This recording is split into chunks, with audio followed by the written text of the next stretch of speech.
Hey, what is up, lovelies? It is Lynn the Gacha Goblin. Once again, I am here to share some news with you guys. And this is just me highlighting the fact that not all men are bad men. I stumbled across this post on Reddit, and it is so wholesome. It is so sweet, and I do want to share it with you guys. So here it is. This is the post. This was made by Reflection Strong 5373, Male Lads Appreciator. Thank you in fold. So this was posted on the official Love and Deep Space Reddit account. So we do know that this is probably not going to have any criticism for the game. This is probably just, showing a lot of appreciation for it, which I am a-okay for. Because there are certain aspects of this game that need to be appreciated. So let's just go ahead and read what this says and let's talk about it. So, hi my fellow hunters. I hope my fellow hunters are doing well.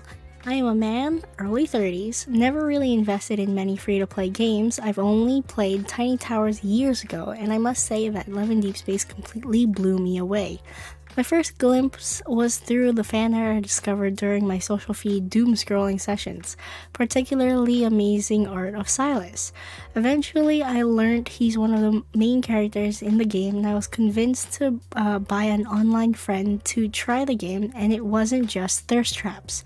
Within the first hour of playing the game, I was bewildered by how in-depth the story was, the battle system, the short chapters, so I can manage my playtime, my time playing the game and not commit to 30 minutes of a cutscene. And I unlocked further features.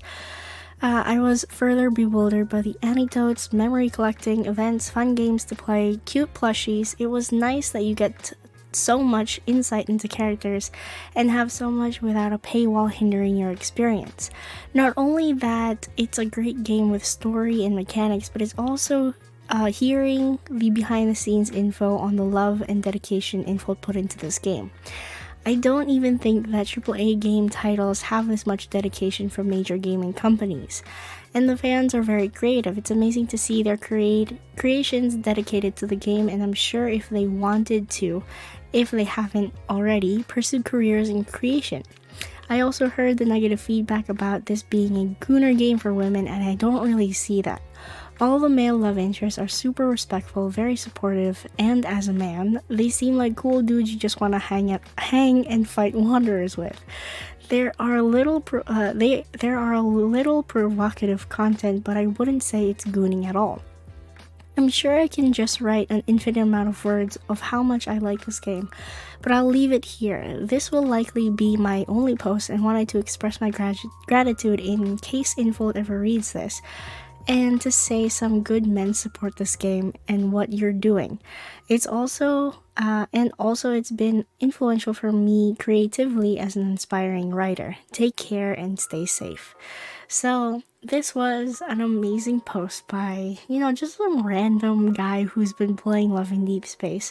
And, I've been saying it, there are good men in this community. Maybe they're not as vocal, maybe they just don't want to, say that they're playing the game, which is perfectly fine. Everyone's entitled to their own little preferences in life, but when it comes to this, I really do feel like, as a new player to Love and Deep Space, there is unlimited amount of content that you can really, really enjoy until a certain paywall, and also like front. Like once you experience everything, if you're a hardcore player, and I mean somebody who keeps playing this game over and over every single day, doing everything to the max, you will eventually run out of content. But if you play this game as a casual player, you will always find something to enjoy in Love and Deep Space, which I think is actually a very healthy way of approaching Love and Deep Space. And when it comes to like memories that you pull and whatnot, it is very fun, of course, to pull new memories and experience them, but of course there are ways to experience them through YouTube, so there is content that you can technically explore through there. And if you are a free-to-play player, then you can just save up your diamonds if you wanted to get something down the line. And if you don't care about battling or any of that, then you don't really need to get the myths anyway. there's that, because of course the myths are available online also. So it really depends on how you basically look at the game and approach the game. If Infold had really created Love in Deepspace to be this casual gaming experience for players, I think it's an excellent game, honestly.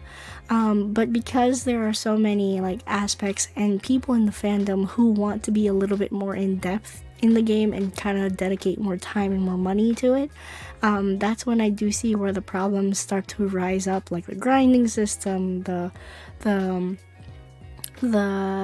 fact that you need, specific cards, specific memory, specific stalactrum to fight different battles and whatnot. Like, that's where I see the problems really rise up. But if you are an extremely casual player, free-to-play player, there will not really be any like wall that you hit. Which is really crazy to think about, because if you think about it in that way, I can see why some people will really just glaze the company and say that it has an amazing story. But I do want to, also iterate that even if the story is amazing, or even if, as a free-to-play player, you can experience almost an unlimited amount of content, for those people who play the game a little bit more than that, who play it a little bit more seriously than that, there is a wall there, and I guess that's how you pay, how Infold needs you to pay in order to fund for the game. I just feel like there is no balance yet between those two aspects, like being a free-to-play player and also being a long-term dedicated whale of the game, I guess, on the like very, very extreme side. There is no in-between yet between those two that kind of make it where the game isn't as predatory towards its players.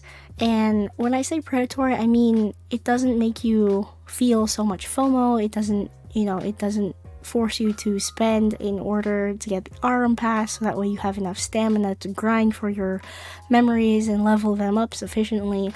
Like, it shouldn't be that way.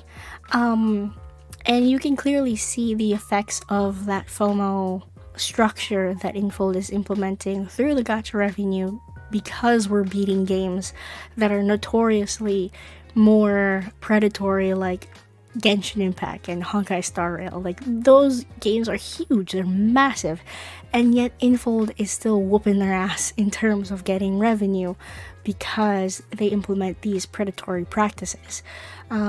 So it really depends on how you approach Love in Deepspace. I feel like people have to be a little bit more open-minded to how other people experience the game, because it really is different for different people. So yeah, that is basically what I wanted to say. And I also wanted to give a huge props to this person here who shared their experience over on Reddit.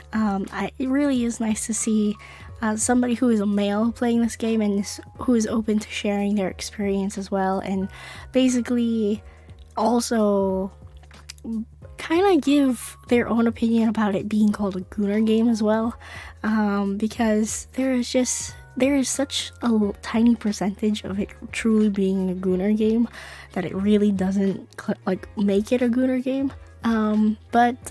Yeah, the public will think about Love in Deepspace as the public will, because they are taking it from an outside viewpoint, but people who are playing it really would understand what Love in Deepspace is about. But yeah, that is pretty much my thoughts on this little post. It really warmed my heart to read this, and it was really nice. Let me know what your thoughts are down in the comments below. And yeah, I am Lynn, the Gacha Goblin. If you want to subscribe to the channel, cover Love and Deepspace. And I'll see you lovelies in the next video. Goodbye now.